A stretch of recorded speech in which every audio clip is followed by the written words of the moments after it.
Me and my younger brother Sam used to play Operation for hours. We'd play it when Mom told us to do homework and play it in our bedroom at night. And if we ever messed up and clipped the edge, the board buzzed loudly, and Mom would storm in and catch us. Our hands had to become precise and steady, just so we could play. Our family were on a road trip when the truck clipped us. Our car tumbled through the air and we rolled, landing on our side. Me and my mom thankfully only had minor cuts. But when we got out, Sam was on the road not moving. He'd fallen out while the car was rolling, and his face, neck, and arms were all embedded with shards of glass. He was crying and screaming in pain, and every breath he took drove the shards deeper into his skin. I realized some were dangerously close to his arteries. The ambulance was 30 minutes away because we were out in the desert, and I knew we needed to get the glass out of him ASAP. I opened the first aid kit from the trunk and pulled out tweezers, walking over to Sam with shaking legs but steady hands. This is just like Operation, I told myself. I knelt down, and Sam's eyes were wide and terrified, but he nodded bravely. I placed the tweezers to a shard of glass at his shoulder,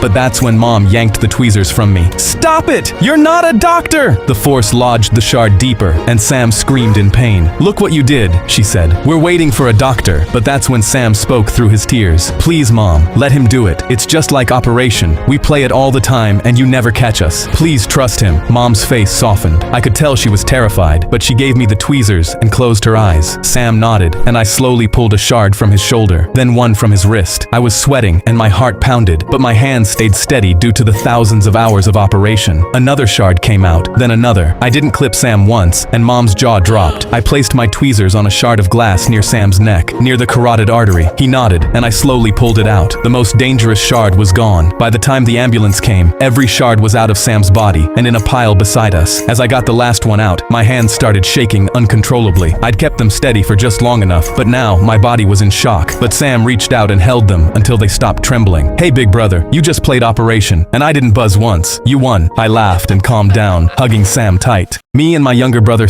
I walked out onto the stage in front of 300 people, sat down at the piano, and took the deepest breath of my life. I looked up at the only seat in the room that was empty. It was my grandma's. She'd sat in the third row for every recital since I was 4, in the same brown coat, with the same little wave when our eyes met from the stage. Tonight she was supposed to be there too. She'd circled the date on her kitchen calendar the day they printed the program. She'd be waiting in her car at 6 in the morning, every Saturday, ready to drive me into the city for lessons. She'd hum along to whatever was on the radio, off key, and pretend not to hear me beg her to stop. I missed practice for the first time when she didn't wake up and gave the world her last breath. The song in front of me was 6 months of pencil and erasing and starting over, the only thank you I had left to give her. I closed my eyes, and I began.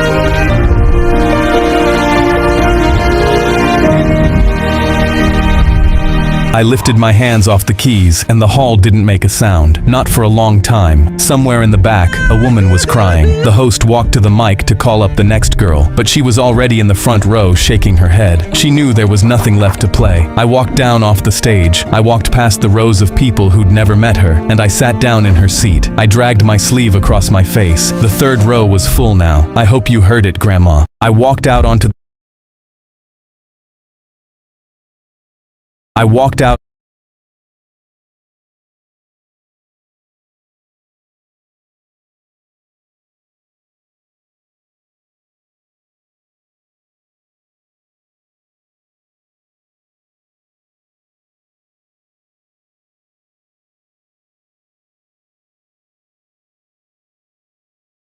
My twin brother Chris and I were 9 when we learned Morse code. We tapped messages under the dinner table when Mom told us to stop talking, and tapped through the wall between our bedrooms every night. When Chris got into a car accident and the doctor said he'd never wake up, I pulled up a chair next to his bed, took his hand, and tapped. "Are you there?" Nothing. But I came back the next afternoon and tapped again. Before I left, I always said the same thing. "See you tomorrow, Chris." A week later, Chris's fingers twitched against mine, and I almost fell out of my chair. I grabbed a nurse, and she barely looked up. They're reflexes. It doesn't mean anything. I bought a notebook notebook the next day and started writing down every single one. 4 months in, Mom watched me scribbling and said, "How long are you gonna keep doing this? Until he taps back." "He's not gonna tap back. You're talking to a corpse." Dad lasted a few more months before he pulled me into the hallway. "We need to talk about donating your brother's organs. His fingers move every time I hold his hand, Dad. The nurses said those are reflexes. Stop getting your hopes up, son." "I don't care what the nurses say. You're not donating my brother's organs." But a week later, my parents called to have Chris transferred to a long-term facility to die and scheduled a meeting to sign the papers. The afternoon before the meeting, I tapped into his palm like always, but this time, something tapped back. Short, short, short. Long, long, long. Short, short, short. SOS. I grabbed his hand. "Chris, if that's you, squeeze once." He squeezed so hard my knuckles cracked. I stormed into the meeting room and told them my brother just responded to me. The caseworker said, "This is very common with families who aren't ready to let go." My parents nodded. I grabbed the transfer papers off the table. "You're not signing anything until you come see for yourself." I walked them to Chris's bed and grabbed his hand. "Ask him anything." The caseworker asked what year it was. Chris squeezed out the answer. "Count to 5. 5 perfect squeezes." His mother's name, tapped out letter by letter. By the 10th question, she said, "He's still alive. We can't move him." Weeks later, I asked Chris what kept him fighting when everyone gave up. Heard Mom call me a corpse. Heard Dad say donate my organs. Heard all of them leave, except you. I asked why. I wanted to see you too. My twin brother Chris and I were 9 when we learned Morse code.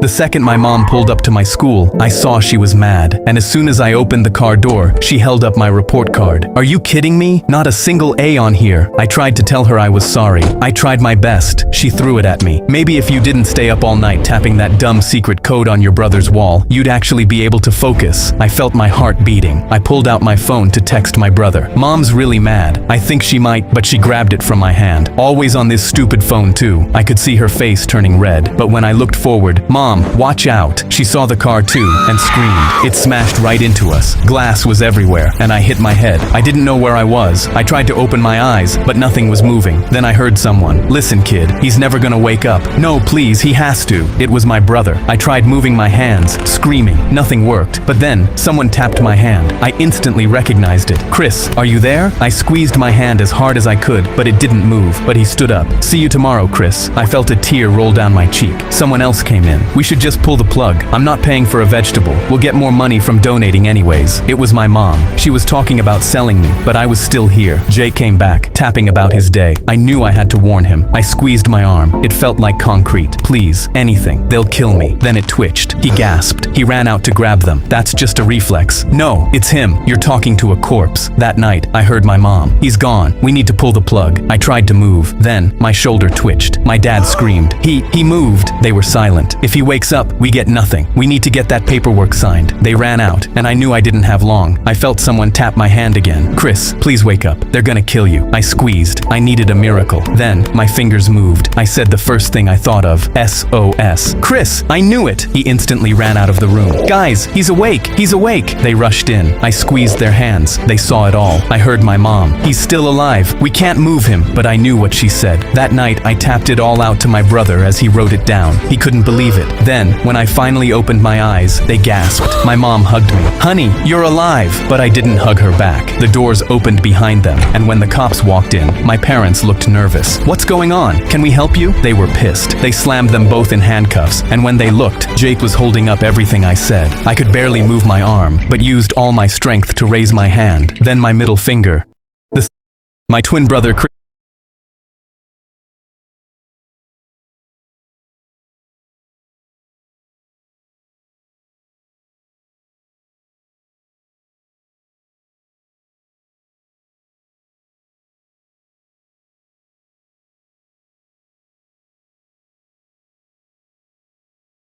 The night before my big race, I sat on the edge of my dad's hospital bed, and he pressed his phone into my hands. "I made you 3 videos for you to watch during your race tomorrow," he whispered, too weak to lift his head off the pillow. "One for the start of your race, one for the hard part, one for the finish." I nodded with tears in my eyes. "As soon as I win, I'm going to come back and tell you everything," he whispered. "I know." The next day, I positioned myself behind the white line, and the first video popped up on my phone. There he was, propped against his pillows in that blue hospital gown. "Go get him, kid." The running gun went off, and I sprinted so hard my calves were already hurting, but I kept smiling at every camera because I wanted the photos to show Dad I was happy. At mile 20, two runners slipped past me, and for the first time, I thought I might lose. I wiped my eyes and pulled up the second video. You're stronger than you know. Don't you dare stop. So I kept going, driving with my arms because my legs had gone numb beneath me. I crossed the line first, and I was sobbing before my legs even stopped. The last video was already waiting, and he was grinning. I knew you'd do it. I'm so proud of you. Don't be sad I couldn't be there. I grabbed my medal and ran for the car. I still had the medal around my neck when I pushed his hospital door open, but his bed was stripped. Mom sat in the chair beside it, holding his phone, her face swollen from crying. Baby, he passed away after you went home from the hospital last night, she whispered. He knew he didn't have long, so he made those videos and begged me to play them while you ran. I took the medal off and laid it on his empty pillow. He'd whispered, I know, the night before, because he was already saying goodbye, and he'd known all along I'd never get the chance. The night my boyfriend parked his brand new BMW in my driveway, and I instantly gasped. How did you afford this? We work at Walmart, but he put his keys on the mantle like they were made of gold. I have my ways. Don't worry about it. That evening, we drove the car to my mother's place so I could give her her medicine, but when I walked downstairs, he was on her laptop. I hid around the corner to see what he was doing and noticed he was on her bank account, moving her chemotherapy money over to himself. I covered my mouth in shock and instantly pulled out my phone and started recording. My boyfriend got the car by stealing from my sick mother, and I wasn't going to just let it happen.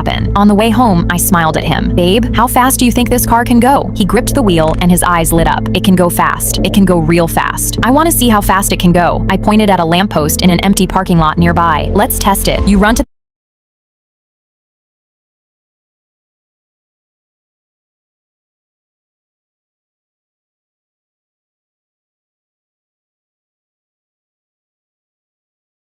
You run to that lamppost and I'll race you to it in the car. See how fast it accelerates. He laughed, but his eyes were already on the lamppost. Let's do it. He parked and jumped out, bouncing on his toes. He was so excited to see it go. I slid into the driver's seat and rolled down the window. Ready? He nodded. 3, 2, 1, go. I hit the gas and the car shot off. He ran beside it for a second, grinning and watching it pull away exactly like he wanted. I reached the lamppost, but my foot stayed on the accelerator. I saw him in the rear view slow to a stop, and his grin fell into confused horror as I drove off with his car. My phone rapidly buzzed. Where are you going? I replied with the recording of him draining my mother's chemo account. Unless you want this going to the police, the car stays with me. See you never. I blocked his number and drove off in my brand new BMW. My boyfriend parked his brand new BMW in my driveway.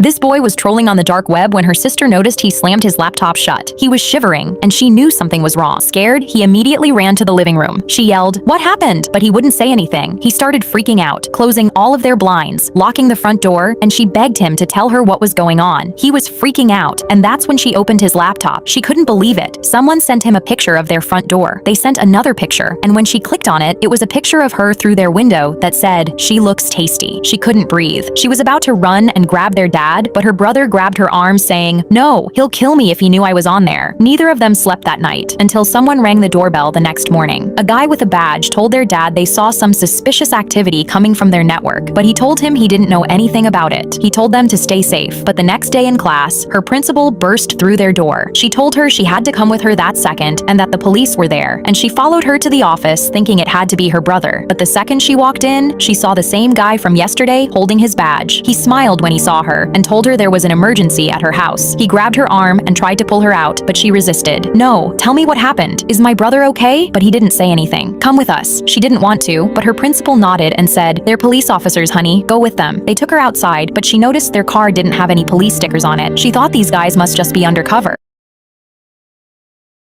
But when they put her in the back, she immediately noticed there weren't any door handles either. There was no way she could get out. "Where are we going?" But they laughed. She was sweating now. "Please, I just want to see my brother." But they didn't say anything until they saw flashing lights behind them. Both of the guys immediately got nervous, and when she realized it was the police, she knew this was her chance. The cop was walking up to the car, and she was about to scream for help, but just before she did, she felt something sharp in her stomach. She looked down and saw the man holding a knife against her. The cop walked up and looked inside the car, and when he saw her crying, me, he looked suspicious. She tried anything she could to signal for help, but the man said, "That's just my niece. She's upset because we didn't get McDonald's." She couldn't say anything. The knife was already cutting her skin, and the cop just told them to have a good day. She was crying, but they drove off. She accepted her life was over. She wasn't ever gonna see her family again until they started arguing. "He saw our faces, man. If we kill her, they're gonna know it was us." So in that moment, they opened the door and threw her out, and she had to run back with her hands tied. This boy was trolling on the dark web when her sister noticed we were sitting in the living room watching Shark Tank when my daughter looked at me and said, Mommy,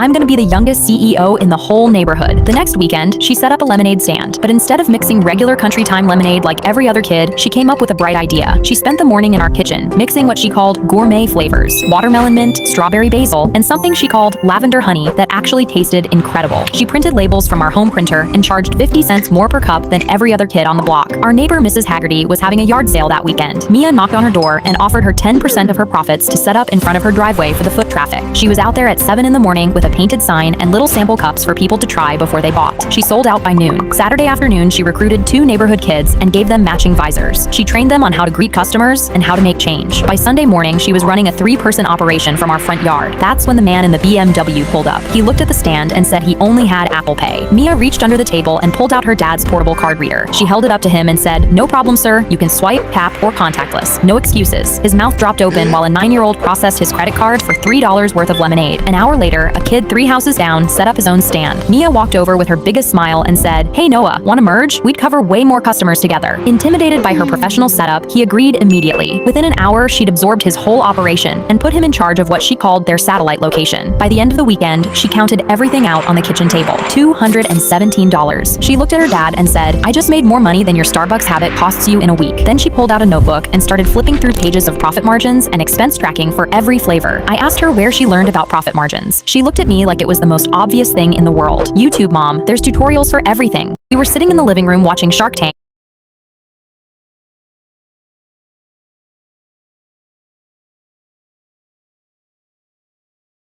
My boyfriend parked his brand